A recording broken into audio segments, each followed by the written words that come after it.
Welcome into another edition of Game Changers. This time we're on the road. We're in Miami Gardens at the Miami Dolphins practice facility, and we have a couple special guests today. We've got former University of Miami wide receiver, now current Miami Dolphin, Braxton Berrios, and Steve Goldstein, as always, joining us. I correct you. There's only one special guest, and that's this guy. That's fine. That's fine. But that's nice of you. Thank you. I think of myself as I would take it if I was I'd take it and run. You're right. I think of myself as a special guest sometimes too. So there you go. All right, Braxton. First of all, nice catch today in the bomb. How's it feel being out here making plays like this for a city and a town that you used to do this pretty regularly for? Yeah, it's obviously a city that's very near and dear to my heart, and obviously a team as well that's very near and dear to my heart. I grew up a Dolphins fan, so yeah, me and Skylar connected on that deep go ball today. So it's pretty cool being out here.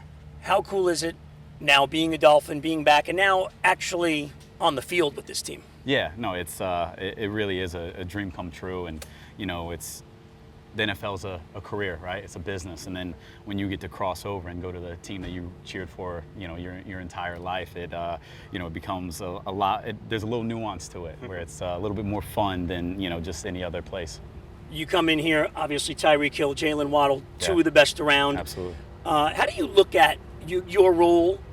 Do you have it defined in your mind, or you just kind of wait and see how it shakes out on this team? Yeah, no, I don't think anything's defined, especially training camp. That's why you're out here. You're trying to carve out a role and, gain the trust of your teammates, gain the trust of your coaches, and, we'll see where it goes from there. You've been on talented teams in the past. Miami Dolphins come into this season as arguably on paper one of the more complete rosters. What's this like, and knowing you're also in a division that is going to be spotlighted every single week? Yeah, no, it is. It's probably the best team on paper, I've ever been a part of, and again, that's why you play the game. That's why we come out here and we practice so hard, and we're really trying to nail down on all our details and doing our jobs when we need to, because it doesn't translate if we don't work, and the culture here is work, and it's been really fun so far. Has anyone shocked you in maybe how talented they are on the field? You're like, wow, I thought I had an idea of this guy, and then I see him up close in person. Honestly, a few different people, and if I start naming, I know I'm going to leave somebody out, and I'm going to feel bad about that. Right. But truly, I have been impressed, and again, just the culture here and the work ethic has really been fun to be a part of. Yeah. When you were with the Jets, how did that team in meeting rooms, coaches, how did you view this Dolphins team?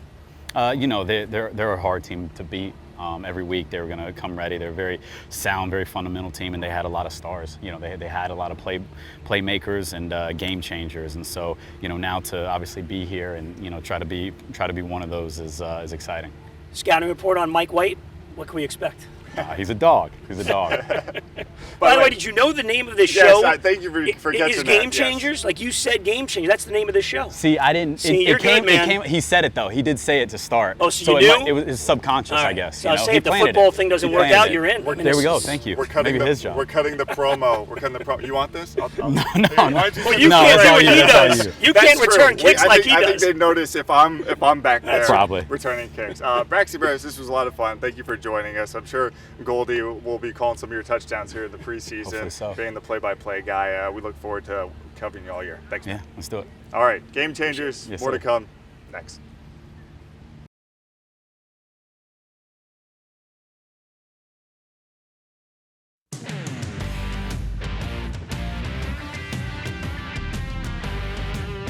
Welcome back to Game Changers. Joining us now on the field, Kim Beaucamper. Oh, we got hugs. We got hugs for the first week. Great to be back with you guys. That's it? No hug? Yeah, no, nothing. Come on, Bo. Family. He's in mid-season form. Yeah. All right, I'm going to remember that. There we go. Excuse me, Mr. Beaucamper. Can I get a... Bo, we've been out here for a couple days now. Continuity was kind of the topic of conversation, especially with the offense. Mike McDaniel yesterday. How dangerous do you think Tua and these guys can be in year two? Well, look, what they did last year when Tua was available, when he was playing, and really put up some huge numbers, if he can continue to do that, stay upright for 16, 17 games, I think we've got a great opportunity. Those two receivers, I love the running back room. You get the rookie in there, Achane, that's another speedster in there.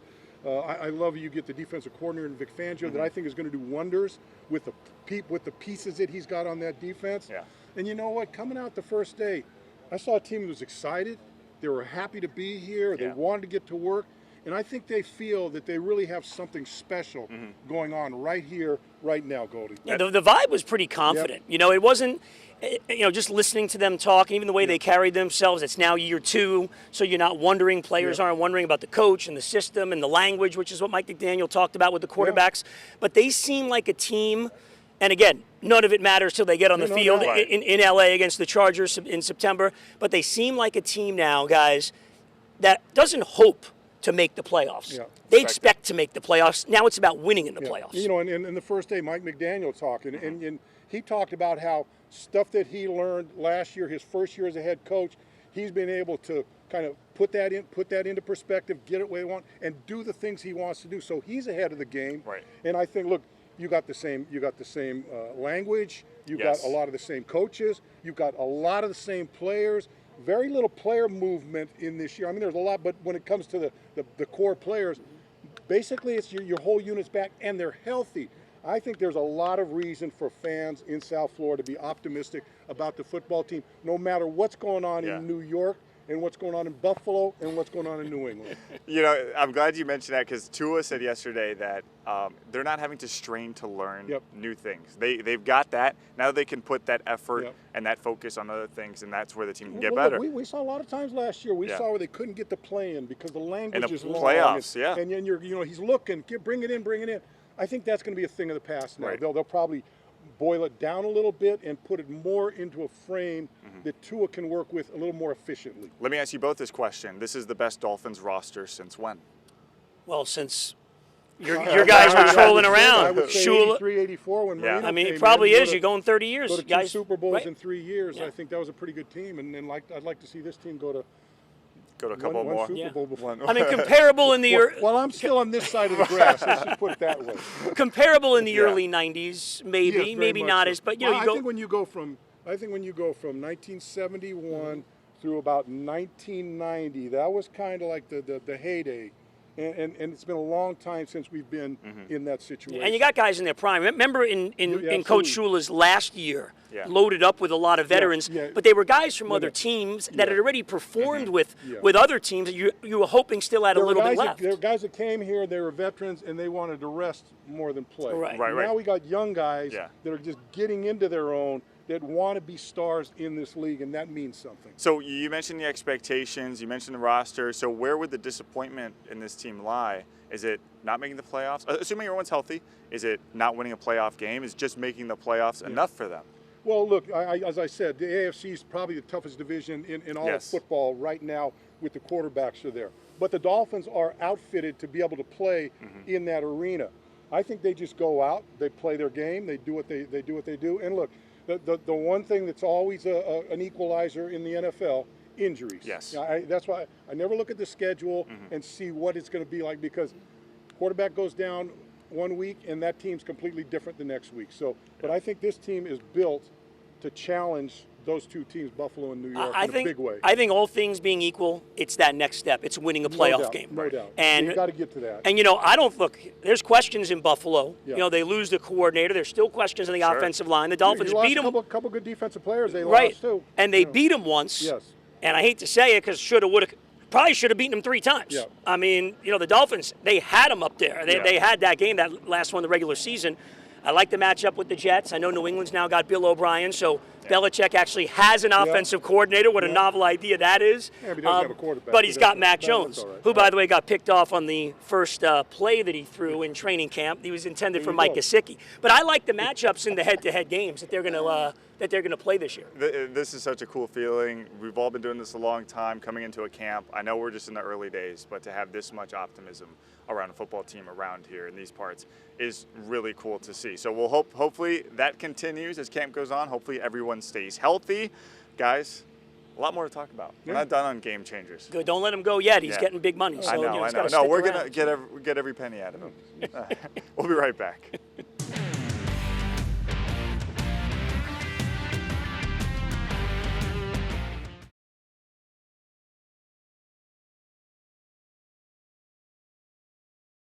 All right, so in the last block, we talked a lot about injuries and all things being equal. Yeah.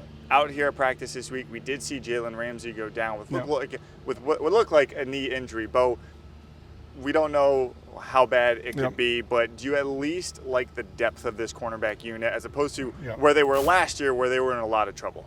Well, look, I think it's very similar to last year. When you look at last year, when we came to training camp, we had everybody there.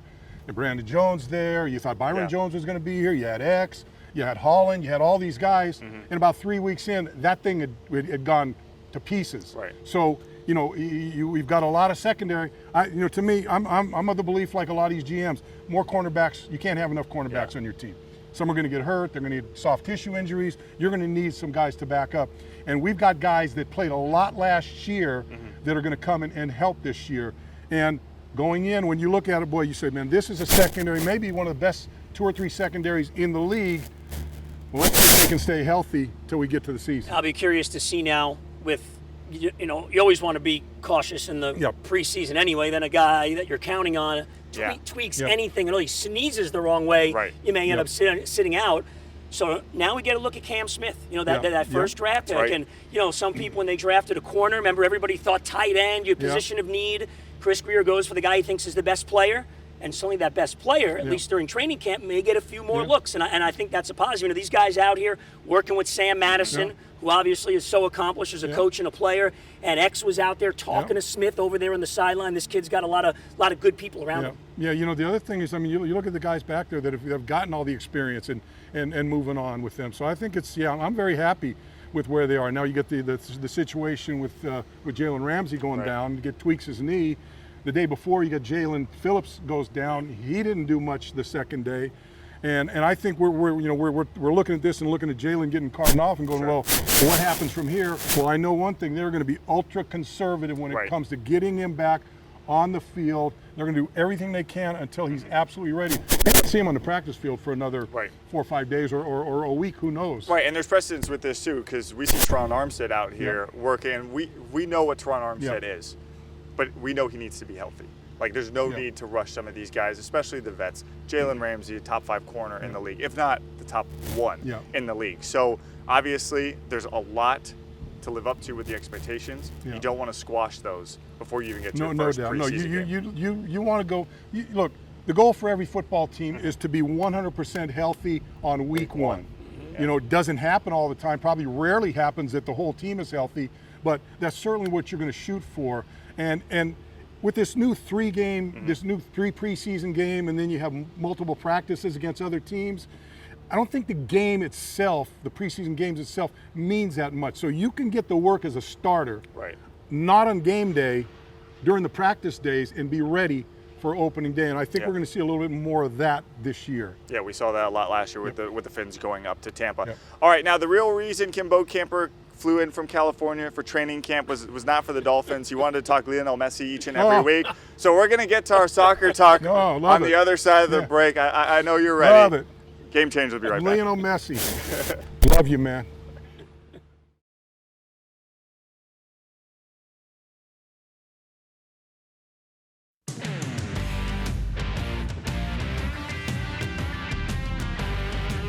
Back here on Game Changers, we're going to drop football for football. Goldie. Well done. We've talked a lot. Thank you.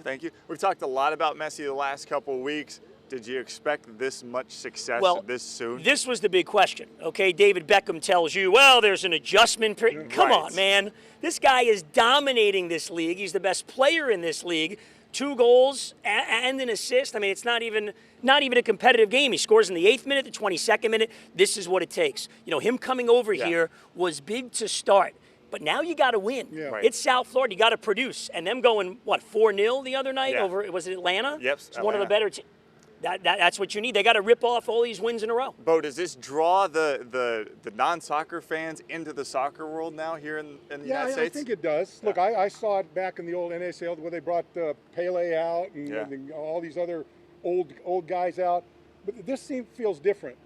This feels to me, Messi playing in the MLS seems to me like Patrick Mahomes playing in the XFL. What did he do last game? Threw for 650 yards and 8 touchdowns. No kidding. You know, but who are you playing against? So, I'm more concerned with Inter Miami, with Messi in the international games. Yes. I don't care what they do in the MLS. Right. The MLS isn't going to grow because of Messi and Basquet and these guys that they're bringing over. it certainly brings Yeah. a lot of notoriety. But you've got a big fish in a really small pond. I mean, the guy could score the rest of the year. Guy could score 30 goals. I agree. They hold Speaking a of couple. pond, by the way. I agree. They hold a couple of trophies. It's raining, brother. That is guys are the serious, man. ultimate. Come on, cue. dude. It's a little This wet. isn't It's Shea just a Stadium in little 1976. We're Come getting on. wet. Sissies. Bring it down. We're not out on the field here, The Bo. ultimate TV cue. Our producer's saying wrap it up Exactly, he because doesn't he want to knows. get Our man wet. Leo Gomez knows. So that's our cue to Please. get out of here. You can stay out here, Bo. Steve You Goldstein, can play in the Kim rain. Bo I'm with Camper. Ducks. I'm staying. I'm Mike Cunio. Thanks for watching Game Changers. getting out of here. Bo's staying here. Of course.